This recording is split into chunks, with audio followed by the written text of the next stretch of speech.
Ok, bonjour. Donc ici, c'est une petite capsule où on va montrer les grandes différences entre le domaine de la commande optimale et le domaine de l'apprentissage par renforcement. Donc on va voir en fait que c'est deux domaines qui essaient de faire la même chose, de régler le même problème, qui est un problème de décision en séquence.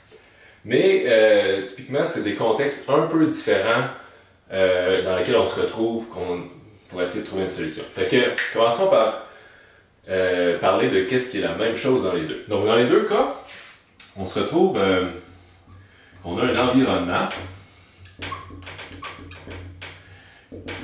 sur lequel on a un agent qui peut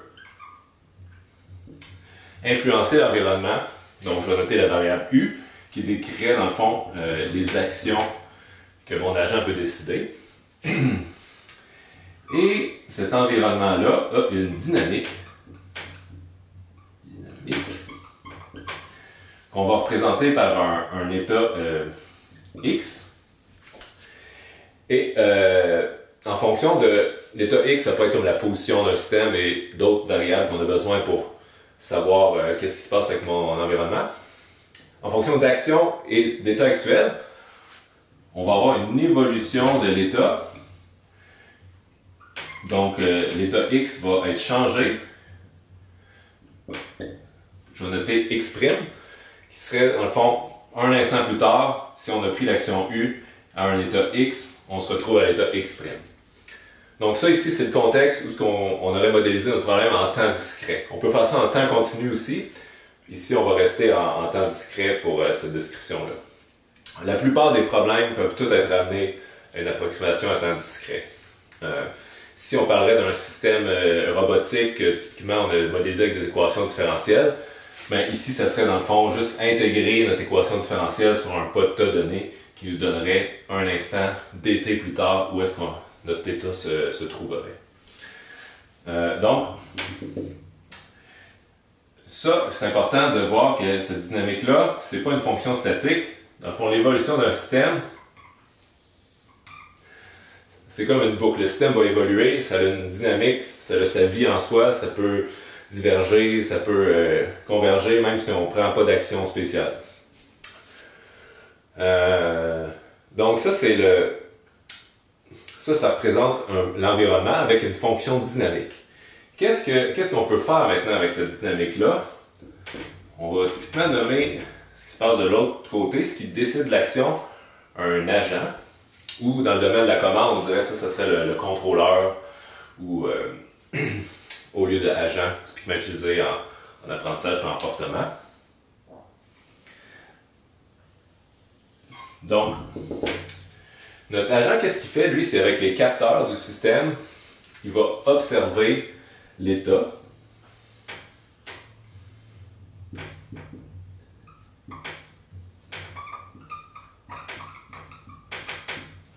Et en fonction de l'état, qui observe que l'environnement est rendu à un certain état, il va décider de l'action qu'il va choisir. Et la carte, dans le fond, ou une fonction ou une carte, on peut voir ça ici dans les deux, c'est une fonction qui va nous dire pour une observation donnée, qui est ici directement l'état, on assume ici, c'est quoi l'action qu'on va choisir. Donc cette carte-là, on l'appelle la politique. Ou en domaine de commande optimale, on l'appellerait aussi loi de commande. Donc ici, ce qui est important de retenir, c'est qu'on a un environnement qui a une certaine dynamique, qui évolue dans le temps. Puis nous autres, ce qu'on peut faire, c'est de choisir une action, choisir des actions à tous les instants en fonction d'observation pour essayer d'influencer ce système dynamique-là. Maintenant, comment on fait pour savoir qu'est-ce qu'on considère qui est bon ou pas bon de faire avec notre système dynamique? On a peut-être un objectif, peut-être qu'on veut aller du point A au point B avec un véhicule, peut-être qu'on veut faire de l'argent à la bourse, peut-être qu'on va optimiser l'erreur d'un avion qui essaie de suivre une trajectoire donnée. Comment on formule ça mathématiquement? pour le problème, c'est avec ce qu'on appelle une fonction performance.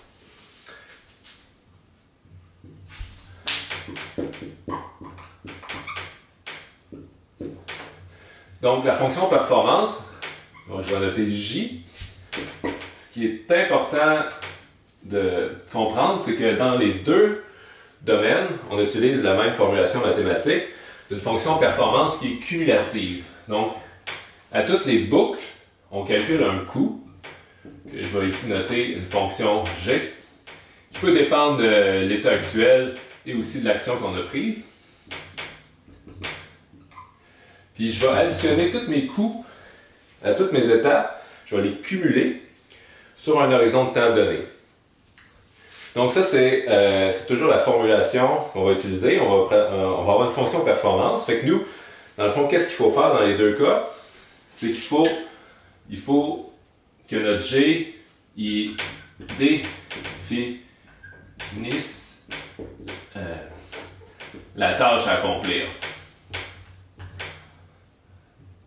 Définir la tâche, dans le fond. On définit la tâche avec G. Et là, il y a deux formulations qu'on peut faire. Typiquement, en commande optimale, G, ça va représenter un coût. Puis on va essayer de minimiser cette fonction-là. Typiquement, en commande optimale, G va représenter, par exemple, une erreur autour d'une position cible ou bien la consommation énergétique du système qui va dépendre des actions qu'on va prendre. Souvent, on va pondérer ces deux choses-là dans notre fonction G pour avoir un compromis entre plusieurs sous-objectifs.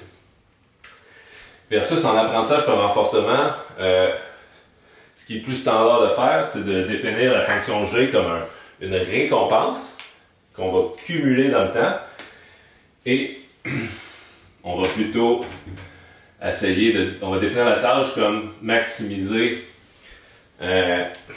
cette récompense cumulative là. Donc ça c'est, puis peut-être juste mentionner minimiser une fonction coût ou maximiser une récompense, c'est parfaitement équivalent et on peut passer d'un à l'autre. On fait juste mettre un négatif devant notre définition de la fonction de coût, puis minimiser ou maximiser, on peut retrouver exactement la même chose. C'est juste une convention qui varie d'un domaine à l'autre. Mais jusqu'à ce point-là, les deux domaines, ils tentent exactement de résoudre ce problème-là. Dans le fond, il manque un petit détail. Le petit détail, c'est qu'est-ce qu'on peut faire pour minimiser ou maximiser ma fonction performance. En fait, qu'est-ce qu'on peut faire, c'est notre variable de conception, c'est la fonction politique. On va concevoir la politique. Dans le fond, on peut voir ça comme il faut concevoir une fonction dans le but de maximiser notre fonction performance, qui représente un coût ou une récompense qu'on va cumuler dans le temps quand le système va évoluer dynamiquement, avec cette boucle fermée-là. Donc ça, c'est exactement la même chose. C'est exactement le problème de commande optimale, c'est exactement le problème d'apprentissage par renforcement. À une petite hypothèse près, ici, j'assume qu'on observe directement l'état du système. Je vais faire une autre capsule où on va voir comment on adapte un peu la formulation du problème si on suppose que nos observations, c'est pas directement les états. Ce qui distingue les deux domaines, c'est principalement le contexte. Dans le fond, quelle information on suppose qui est connue d'avance pour résoudre ce problème-là. En commande optimale, la façon de fonctionner, je vais utiliser le rouge pour parler du monde de la commande.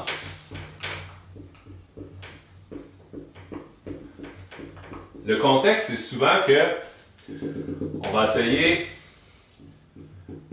de synthétiser la politique d'avance hors ligne. Donc, avant de mettre en œuvre l'agent avec une interaction avec l'environnement, on veut déjà avoir calculé c'est quoi la politique qui fonctionne le mieux. Donc, par exemple, mettons que j'envoie une fusée dans l'espace, j'ai probablement pas l'occasion d'explorer par essai-erreur. souvent on va essayer de le concevoir d'avance, puis quand on va déployer l'agent, on veut que ça marche déjà bien. Donc on va faire une synthèse hors ligne basée sur, typiquement en commande optimale, on va se baser sur des approximations de notre dynamique. Donc il faut avoir un modèle de l'environnement, il faut connaître la dynamique du système, puis il faut avoir modélisé aussi la fonction G qui définit notre problème. On va faire une synthèse avec différentes méthodes. Et on va concevoir notre politique comme ça, hors ligne d'avance. Peut-être à mentionner, en commande optimale, souvent nos outils de synthèse sont assez limités. Ils fonctionnent juste dans des cas restreints.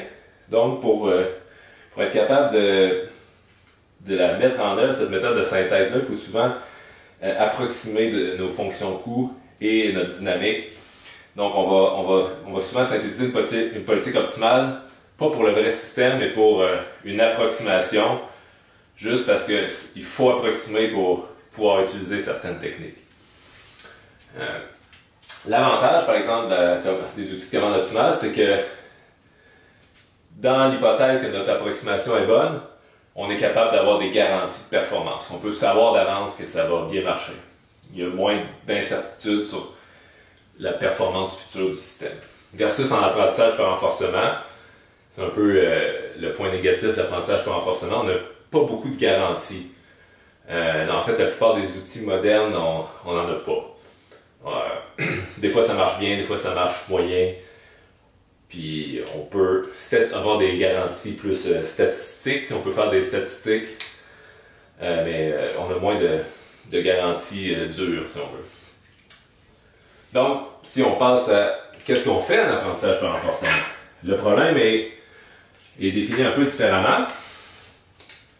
Donc, typiquement en apprentissage par renforcement, la différence c'est qu'on est souvent dans le contexte où on n'assume rien. On ne connaît pas F, on ne connaît pas G. On assume qu'on va découvrir comment le système se comporte en ligne, en interagissant avec l'environnement. Donc, qu'est-ce qu'on va faire? C'est qu'on va avoir une boucle d'apprentissage qui est en ligne pour mettre à jour notre politique en même temps qu'on choisit nos actions. Des fois, cette boucle-là est un peu plus lente. Je ne rentre pas dans le détail de toutes les variantes, mais le principe général, c'est qu'on interagit avec l'environnement puis qu'on va apprendre. Qu'est-ce qu'on fait pour apprendre? Ben, on assume que je ne connais pas nécessairement G. Dans ce cas-ci, en commande optimale, souvent G, on considère qu'il fait partie de l'environnement. On ne sait pas nécessairement c'est quoi la fonction. On n'a pas de modèle de c'est quand on va avoir des récompenses, mais nos récompenses, je vais noter R ici, on les reçoit à toutes les étapes. Donc, l'apprentissage, dans le fond, on va mettre à jour